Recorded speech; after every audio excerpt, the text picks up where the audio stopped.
Hey everyone, it's Alexander, the real Mr. Robinson. Welcome to the channel, and this is my long-delayed review for Season 1 of What If, the animated anthology series set within the Marvel Cinematic Universe. I wanted to review this series a lot earlier, but unfortunately there was a lot of time restraints that kept me from reviewing this. Today seems like the perfect time to review it, because Moon Knight just ended, it's the 10th anniversary of the first Avengers movie, and it's perfect timing because Doctor Strange in the Multiverse of Madness opens up this weekend. And since this very series is centered around different multiverses, perfect timing right there. In fact, you could say that this is even a lead up into Doctor Strange in the Multiverse of Madness. Simply put, this is Marvel's equivalent to The Twilight Zone. It's an anthology series based on the comic run What If, where they take certain iconic scenarios within Marvel lore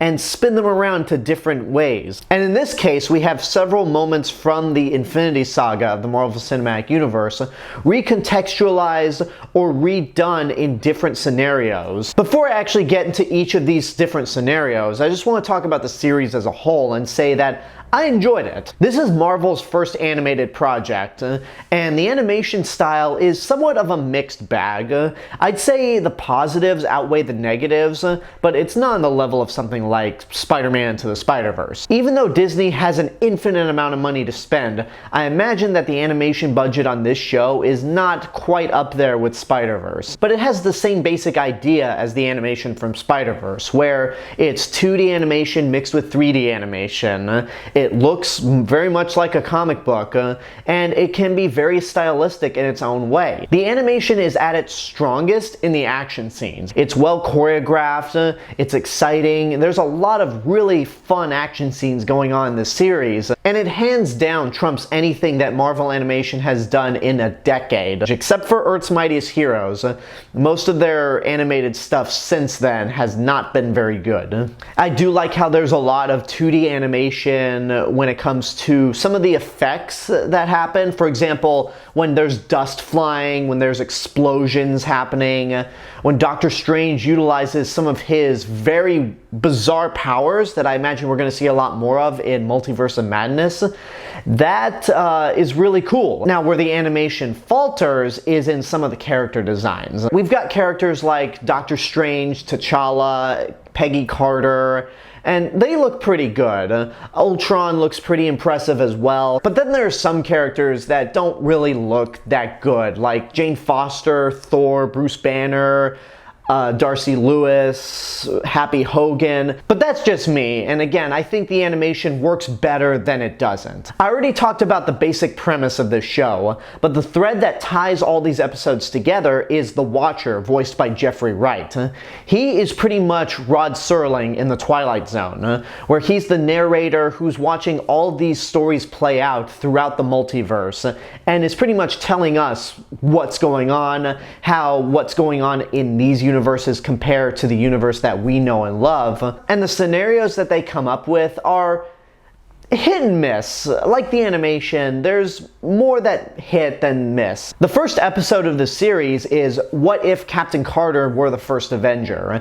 And it's pretty much a reworked, abridged version of Captain America the First Avenger. Except instead of Steve Rogers getting the super soldier serum, you have Peggy Carter getting it. And she proves to be an ultimate badass herself, and Steve Rogers still wants to be of value, so he pretty much is given a giant, I almost want to say Hulkbuster, but it's Hydra Stomper. It pretty much looks like the Ironmonger suit from the first Iron Man, except with a little more of a World War II vibe to it. It's a fun episode, don't get me wrong, and the ending is certainly weird as hell, but it's the most bare bones what if episode you could have made. And the same thing goes for episode 2, What If T'Challa Became a Star-Lord? It's pretty much Guardians of the Galaxy, except T'Challa's Star-Lord instead of Peter Quill. And there's a lot of interesting concepts in this as well. For example, T'Challa ends up being a better Star-Lord than Peter Quill. Thanos is a Ravager because T'Challa basically talked him down into not snapping away half the universe. Thanos still thinks it's an effective plan, but he is kind of fallen back on that. The Black Order is under the control of the Collector. Howard the Duck gets a lot more to do. Nebula actually has hair, blonde hair like she does in the comics. And when she's introduced, she's like a femme fatale character that you'd see in a 1940s noir film. Although I'm not a big fan of her nickname for T'Challa, Cha-Cha. Yeah, it just doesn't work. But the rest of the episode is pretty fun. So 2 episodes in, I am enjoying it, but it's very bare bones. It's not really doing anything that impressed me. And then we get to episode 3. Episode 3 is focused around Natasha Romanoff and Nick Fury, and it's titled, What If the World Lost Its Mightiest Heroes? And it's an interesting concept where somebody is killing off each of the candidates for the Avengers one after another. If you remember in Iron Man 2, when they were in the donut shop, Natasha gave Tony something to help with his disease that was slowly killing him, except it ended up killing Tony instead. So Natasha Romanoff is tasked by Nick Fury to try to get to the bottom of it and figure out what's going on. In the meantime, Thor is killed by Hawkeye, who is then killed himself. And when Bruce Banner is trying to hide from General Ross and his crew, the Hulk ends up exploding, which is pretty nuts. And Natasha Romanoff herself gets killed. It's something I should bring up right now. A lot of the voice actors from the MCU came back to reprise their roles, like Hayley Atwell voices Captain Carter, Chadwick Boseman in his final performance role voices T'Challa, and several other iterations of that character. Samuel Jackson is back to voice Nick Fury, Jeremy Renner, Chris Hemsworth, Mark Ruffalo, Michael Douglas, Natalie Portman, so many recognizable names come back to voice these characters. But then you have some sound-alikes. For example, Natasha Romanoff is voiced by Lake Bell, who I mainly know as Poison Ivy and Harley Quinn. And there were a few points when I first heard her voice where I can hear a little bit of Poison Ivy, but that goes away soon after. Once I'm invested in this episode, Lake Bell ended up being a great replacement for Scarlett Johansson. And the episode itself is pretty dark. It's downright sad, which a lot of these episodes tend to be. And it's kind of more what I wanted to see from What If. Again, I liked the first 2 episodes, but they were bare bones. This one felt like there was more creativity put into it. But if you thought that episode right there was dark, oh, just wait till we get to episode 4. What if Doctor Strange lost his heart instead of his hands? And this probably is the best episode to watch if you don't have time to binge this series and prep for Multiverse of Madness, because this is Doctor Strange centric, and it's such a heartbreaking episode. The episode focuses on Stephen Strange after he loses Christine Palmer, who once again is voiced by Rachel McAdams. If you remember in the movie Doctor Strange, Strange got into a car crash and that broke his hands. The one thing that his career as a surgeon relies on. So instead, Christine Palmer gets killed in a car accident. He heads to Kamartaj to try to learn the ways of the mystic arts, and he eventually gets the Eye of Agamotto, which allows him to reverse time. So he tries to relive every single scenario to save Christine Palmer, but every scenario he sets, she just keeps dying. It's so heartbreaking to watch, and you just see Strange fall into a rabbit hole of desperation to where he seeks out dark magic, and it just turns things for the worst. It's an incredibly depressing episode that to this day I have not rewatched just because it's so fucking sad. Oh, like when it ended, I just thought to myself, holy shit, that's dark. Because yeah, the Marvel Cinematic Universe is well known for being more lighthearted and more humorous, but when the heavy stuff hits, it hits hard because we're not really thinking about the heavy stuff. We're having fun with these characters, and then when something like this happens, it just hurts even more. So then we go to episode 5, which is What If Zombies, and it's fun.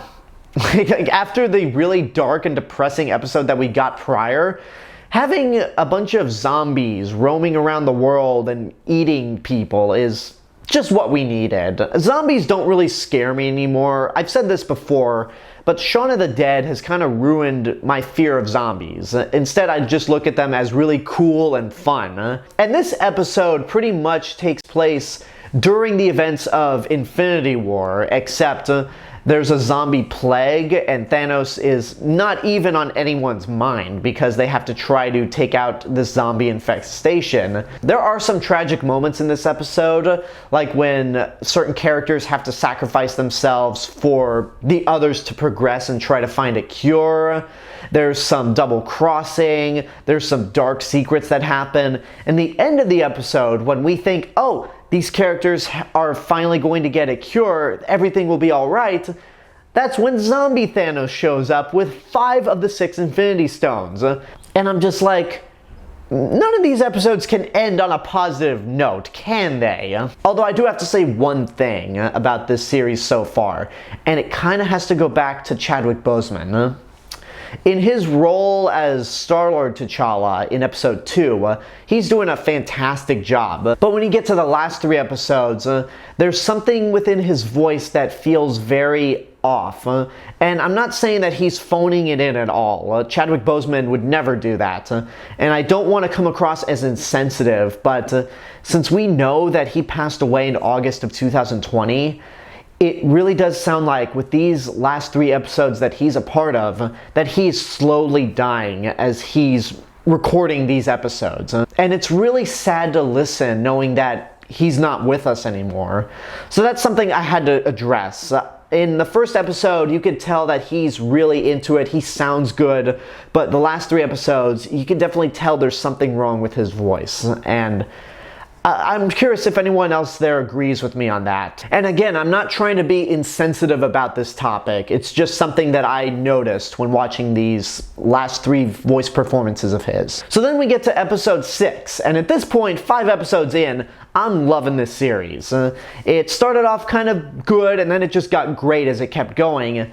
Episode 6 is one episode that I particularly didn't like. Now, it's an important one because it's essentially what if Killmonger rescued Tony Stark? What if Eric Killmonger saved Tony Stark from being captured by terrorists in Afghanistan? Then the entire Marvel Cinematic Universe probably would not have existed because that one moment there led Tony Stark to become Iron Man and forego the weapons program of his company. And the reason this episode didn't quite work for me is that it kind of goes back to the whole argument that Killmonger is a sympathetic villain, or some people have said that he's the actual hero, which, again, for him and Thanos, no, absolutely not. So you're pretty much watching Killmonger kill off Tony Stark, kill off Rhodes, kill off T'Challa, and work his way into being king of Wakanda. Unlike episode 4, where we see Stephen Strange try his best to save Christine in other timelines,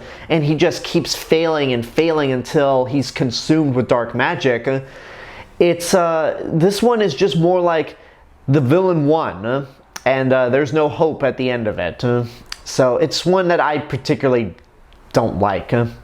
Then we have episode 7, What If Thor Were an Only Child? This is another episode that I'm not the biggest fan of. Now, when this episode was announced, I thought it could be a really fun time because Marvel has embraced the fact that Thor's better when he's sillier, when he doesn't take himself all that seriously. Now, that being said, the stuff they do with Thor in Infinity War and Endgame are some of the best character work that character has had, but when Thor doesn't take himself that seriously, he's much better. This episode doesn't work because it's pretty much a frat boy movie. It's Animal House in the Marvel Cinematic Universe, except not sexist and downright creepy and doesn't hold up the way Animal House doesn't hold up. Now, there's some stuff to like in this episode. For one, I think the Jane Foster and Thor chemistry works a lot better than it does in the first 2 Thor movies. Natalie Portman does a really good job with the voice role. There's a really cool fight between Thor and Captain Marvel, which, as much as people kind of criticize Captain Marvel, she's in the right in this episode. Like, nobody wants to root for the frat guy, and I'm on the party pooper's side. Like, Thor's got to be dealt with, and it really just goes to show you that, yeah, these 2 Avengers are equal in terms of power, even though Thor does win by a technicality, really. But overall, the episode just didn't do it for me. It just felt, I mean, considering some of the darker episodes that we got prior, it was a good idea to have one that was more lighthearted, but it didn't 100% land for me. Then we get to episode 8, What If Ultron Won? This is pretty much what would happen if Ultron actually got his body that we now know to be the Vision. What if he destroyed the Avengers? What if he destroyed Earth? What if he got his hands on the Infinity Stones? He pretty much goes around destroying the entire universe, and it's pretty dark. Like, that is a true Age of Ultron right there, more than the actual movie itself. And I should also address something that the entirety of the internet pointed out as a plot hole, because, you know, the internet doesn't understand anything. It's the moment when Ultron gets the Infinity Stones and pretty much uses the Mind Stone laser to cut Thanos in half. A lot of people have pointed out, why didn't the Vision just do that from the beginning? And the only thing I have to say in terms of an answer is, that's Ultron. That's not Vision. Like, Vision would not do something like that. And Vision is not as sadistic as Ultron is.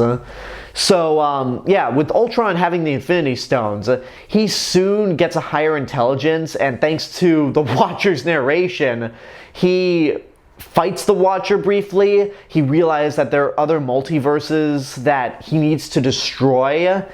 And it gets pretty dark. And then when we get to the end of the episode, we actually lead into the season finale that I didn't think we would actually get. Because throughout this entire series, I thought to myself, okay, it's an anthology series. It's going to be a bunch of one-off episodes, not linked to each other at all, except for the Watcher. So it should be fun, but how are they going to wrap this season up? And the way they wrap it up is that they actually do an Age of Ultron redux. The Watcher breaks his oath to not interfere, which is what the finale is called. What if the Watcher broke his oath? So he gathers up Captain Carter, Star-Lord T'Challa, Party Thor, Gamora, who killed Thanos. Wait, what? Yeah, that's something that should be addressed, is that there was an episode originally planned for this season that featured Gamora, but it was cut due to the pandemic. So it's an episode that we're going to get in season 2, but it left me so confused when Gamora was brought into this team, and I thought to myself, did we miss something? But anyway, regardless of that, we got Captain Carter, Star-Lord T'Challa, Gamora, Killmonger, Party Thor, Doctor Strange, or as this variant is known as, Strange Supreme, and they pretty much band together to try to stop Ultron from destroying the multiverse. And it's pretty much non-stop action. It's a lot of fun. We also get to see another variant of Natasha Romanoff, who was originally part of this Ultron's world that destroyed the universe, and she pretty much teams up with Arnim Zola, who, if you remember from Winter Soldier, is pretty much a program, and he acts as a virus to pretty much destroy Ultron. And the episode ends with Arnim Zola within the Vision's body and Killmonger fighting over the Infinity Stones. And then Strange Supreme pretty much spends his eternity making sure that the little bubble that these two are in don't break out. Otherwise, two of these monsters with Infinity Stones will be problematic. So yeah, that's a really interesting and fun way to end this season. And in terms of all the finales to Marvel's Disney Plus series, this is the best one. Now, as of recording this, the final episode to Moon Knight has not been released, so I could very well be wrong about that statement when this video is up. Having over half a year to think about this series, it definitely has a few issues. Some of the animation's choppy, there are some episodes that don't work in terms of writing or execution, but for being their first animated series, and for being an anthology series no less, it's pretty good, and it delivered a finale that I honestly didn't see coming. As a rating, I'd say it's good, but it's not great. Thankfully, they're going to be doing more seasons of What If. This isn't like WandaVision or Hawkeye, where they just said it's a one and done thing. At least, I'm sure they announced that Hawkeye was just a limited series.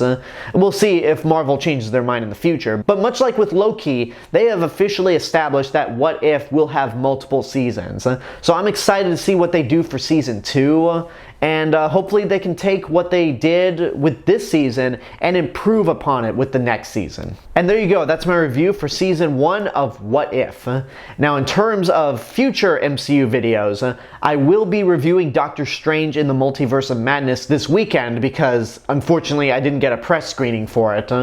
And I will be reviewing Moon Knight the closer we get to Ms. Marvel. I originally wanted to review Hawkeye earlier, but since it's a Christmas show, I think it's probably better to just wait until this upcoming holiday season. And I know I said I'd be doing a spoiler review for Spider-Man No Way Home, but at this point, I just think it's too late. So instead, I'm going to be doing live watch parties for not just No Way Home, but Shang-Chi and Eternals. Because I said I would keep doing live watch parties for the Marvel Cinematic Universe films, since those are ongoing. So keep your eyes open for those. I'll have more details on when I'll be doing them. But until then, I want to know what you guys think about season 1 of What If. If you've seen it, what did you think? What's your favorite episode, and what would you like to see in season 2? Whatever the case may be, let me know in the comments below. And until next time, this is the real Mr. Robinson telling you there's only one. Hello everyone, I just wanted to say thank you all for watching my review for What If Season 1. Make sure you like the video, subscribe to the channel, and hit the bell button to get notifications. Don't forget to follow me on Facebook, Twitter, Instagram, go check out my Twitch channel, and support me on Patreon. I'll see you guys in the next video, but until then, have a good day, and take care of yourselves.